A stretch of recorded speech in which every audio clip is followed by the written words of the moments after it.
Ladies and gentlemen, welcome to another video. In this video, we're going to be talking about how to use the TikTok Live for beginners in 2026. So let's get straight into the video, shall we?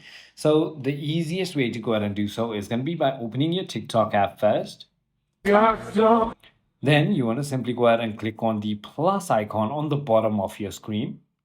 Now you want to proceed by simply swiping on the bottom to go to the live tab right over here on the bottom. This is where you can give your device permissions. You can also flip cameras if you want to. You can also beautify yourself if you want to.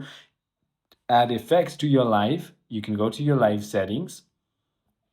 Tell people about you, multi-guest, boards, dual cameras if you want to, practice mode if you want to practice, and many, many more. There's also fan club right over here.